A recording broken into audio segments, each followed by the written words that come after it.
What's up, YouTube? This is True Raw for TV. All right. This is going to be a little bit of a multi-layered video. Let me first talk about my contempt for the way some people in the media are trying to profit off the death of Kobe Bryant. Okay. First of all, the media dropped the ball in a lot of ways on how they broke the coverage of this news. It's a disgrace. I was watching Inside the NBA, and Rick Fox was on there, and you saw how Rick Fox and his friends, including Kenny Smith, how they were affected by the breaking coverage. I think it's very, very irresponsible of the media to link someone's name to a fatal helicopter crash without validating that that person was part of that horrific accident. Also, it's very, very disrespectful and irresponsible for the media to put something like that out there before family can be notified. You know what I'm saying? Like, it's real disrespectful to do some shit like that. Shout out to Ticket TV. He did a video talking about more in depth about the Rick Fox angle. And he made a good point. Like, what if somebody's family member had a heart attack?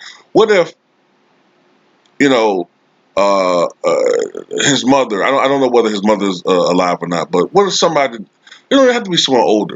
You don't have to be old to have a heart attack. What if somebody's reaction was to actually have a heart attack or something like that, or an asthma attack, as apparently Kobe's daughter did have when the news was finally broke to her that she lost a sister and a father instantaneously. You know what I'm saying? Like, the media needs to be a little bit more accountable, held accountable for the shit that they've been doing lately, man. Seriously. You know what I'm saying? I've always said there's four branches of government, with the press being the fourth branch, but there's no checks and balance for them. There needs to be a checks and balance. There needs to be some type of penalty for some of these news stations with the shit that they do, man. They have too much power, okay? And they've corrupted a lot of minds of them because of the misinformation that they're putting out there, all right? They only care about circulation, numbers, money, ratings. That's all they care about. It's no longer about trying to present fair, accurate, you know what I'm saying, news. It's not about that. It's about being first to the story and to have the most sensational story and to draw in the most viewers. I understand that journalism is to an extent a business. I get that. But there's certain things, there's certain priorities that should always be addressed. All right. I remember reading about the Reagan assassination, the assassination attempt, excuse me, in 1981. And there was a story out there for a while, like an hour, that Jim Brady, who was the press secretary of President Reagan, was killed. He was dead. His family, watching television, thought that he had died. And that was not the case. He was seriously injured and became a strong advocate for gun control, despite his conservative viewpoints. And he was blessed with more than 30 years of life. Okay? But he was not deceased. And I remember looking at Frank Reynolds, who was the anchor at ABC, getting so pissed off at that misinformation being put out there. But there's a lot of misinformation being put out there now, and people don't care, man. People don't give a fuck. You know what I'm saying? These people don't care. You know? And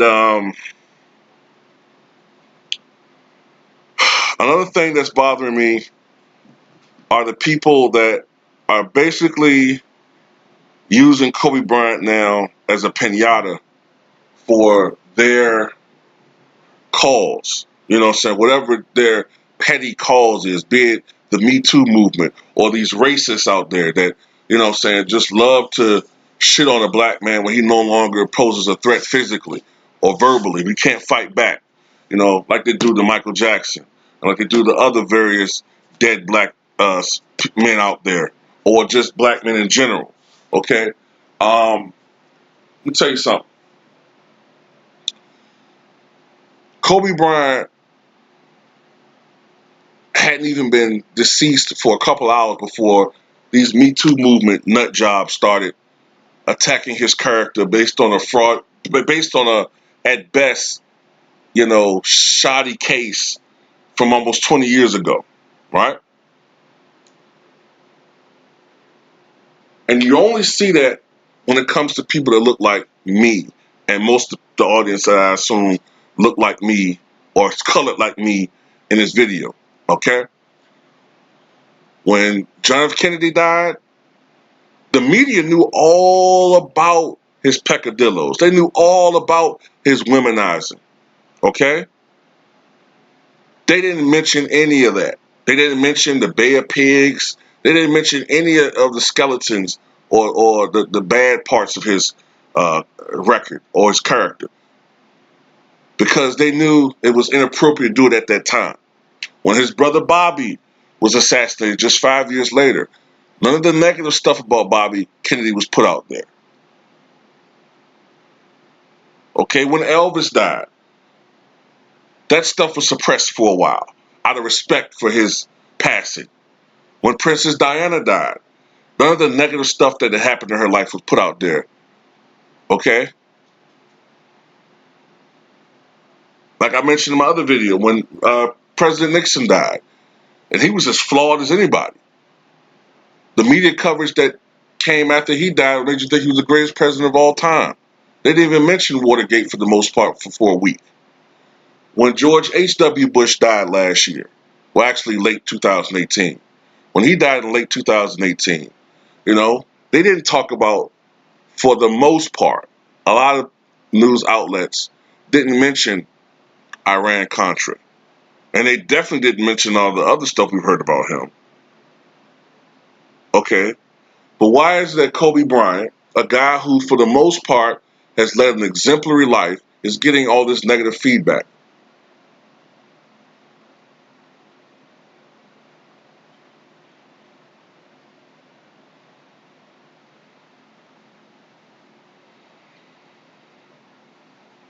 It's deplorable.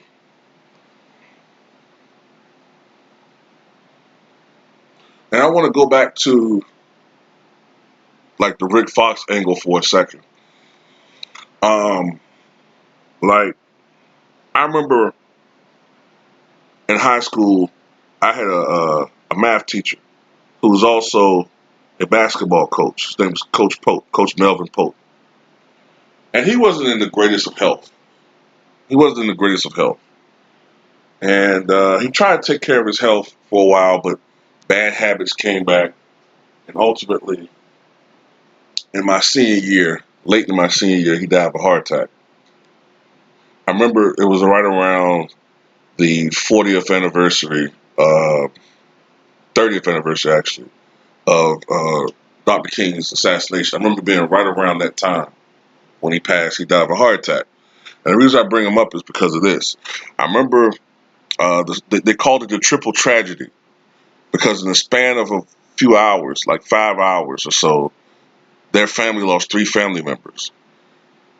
His mother, if I'm not mistaken, found him deceased in the bed, Coach Pope. From the shock and grief of seeing him, she died of cardiac arrest. When the niece of Coach Pope came home, remember this is before social media, and this is before everybody had cell phones and you didn't really have texting back there. When she got home and they told her what had happened, she had a severe asthma attack and died. So in a span of a couple hours, their family lost three family members. Now, what if, God forbid, something like that happened when that erroneous report came out with Rick Fox?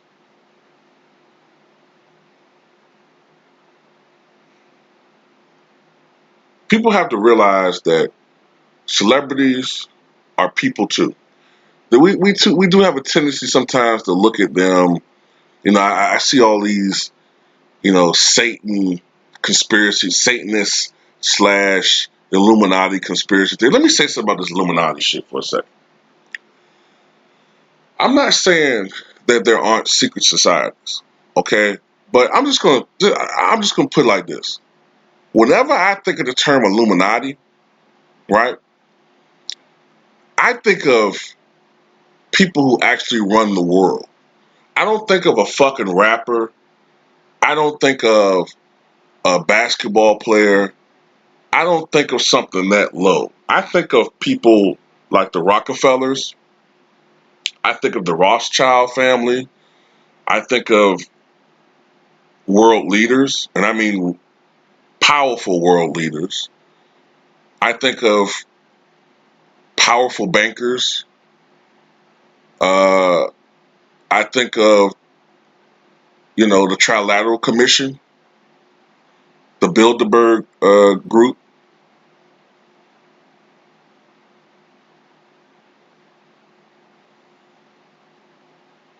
I think of that when I think of the Illuminati. I don't think of a guy playing basketball for the Indiana Pacers. All right. I'm not saying that they may not have their little cliques and groups and shit, but this constant need to um, sort of bring celebrities down a peg because we need to feel better about ourselves or something like that, it's ridiculous. I remember a time in this country where people looked up to their sports heroes, not looked upon them with scorn. You know, um, I look at a lot of celebrities as ordinary people who have extraordinary abilities or have done extraordinary things or have had extraordinary opportunities and they took the best of them and they made the most of those opportunities. And that's where they are today. Okay. That doesn't mean that we have to punish them and feel like we have to know everything about them and dehumanize them. Okay. Um, that's basically how I feel about that. But at the end of the day, all right, the media has to do better, and by extension, we have to demand more of them because they're doing a very gross uh, disservice here. All right, to us as the consumer, and as a consequence of this, we've become a very dumbed down society, very misinformed. All right, with terrible priorities. Our priorities are all fucked up. You know what I'm saying? We worry about and are concerned about the stupidest shit. But that's all I had to say, man.